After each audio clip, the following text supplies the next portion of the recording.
Ve sevgili izleyiciler, bir türkümüz var, son bir türkümüz var. Anacan Yiğit demeleri. Bunun anonsunu ben Can'a bırakmak istiyorum. Bir sonraki programda görüşmek üzere, hoşça kalın diyorum. Sevgili izleyiciler, bir sonraki programda ben de görüşmek üzere, hoşça kalın diyorum. Şimdi söyleyeceğimiz parçanın şiiri Nihat Behram'a, müziği ise bana ait. Birlikte dinleyelim.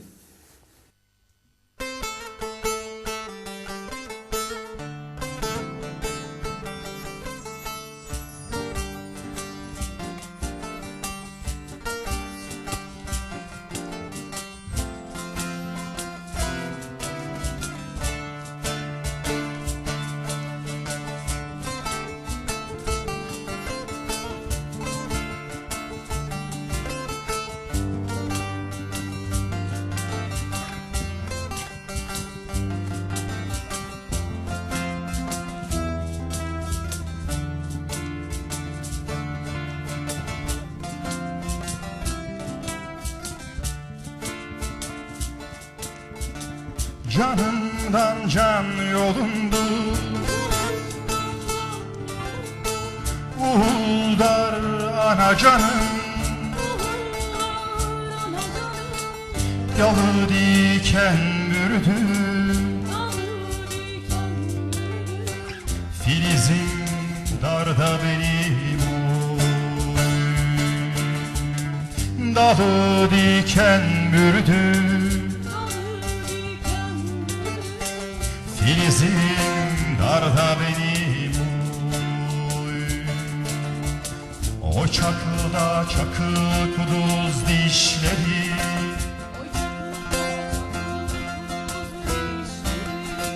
körpe canı parçalamak işleri.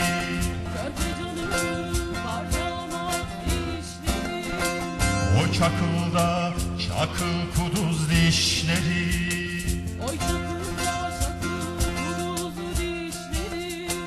körpe canı parçalamak işleri.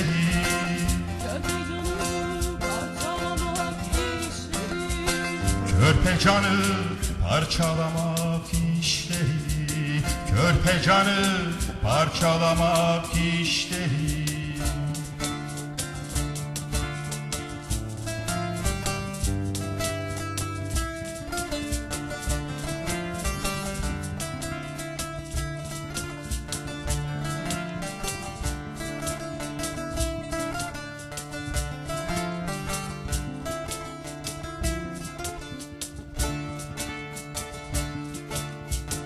Canımdan can budandı, çağıldar ana canım. Bir sevdaya adandı, yiğidim sırada benim oy. Bir sevdaya adandı, yiğidim sırada benim oy. O civanda civan umut kuşları,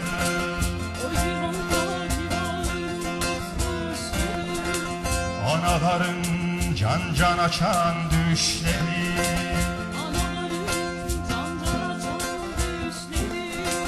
O civanda civan umut kuşları,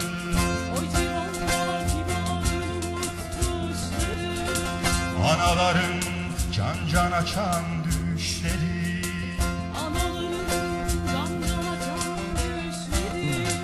Anaların can can açan düşleri. Anaların can can açan düşleri.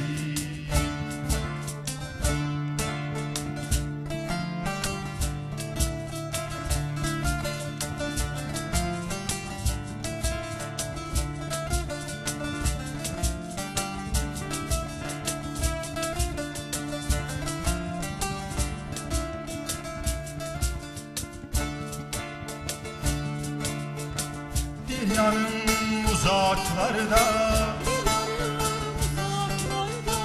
bir yanım tuzaklarda, Öfkeyle bilendi acım, dişlenmiş kucaklarda oy. Öfkeyle bilendi acım, dişlenmiş kucaklarda oy. Oy seni de seni kanlı bağlarım,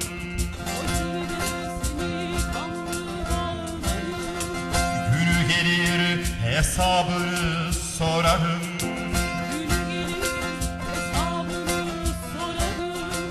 Oy seni de seni kanlı bağlarım,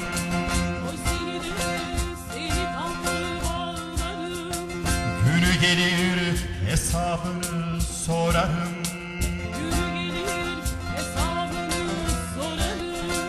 Günü gelir hesabını sorarım. Günü gelir hesabını sorarım. Günü gelir hesabını sorarım.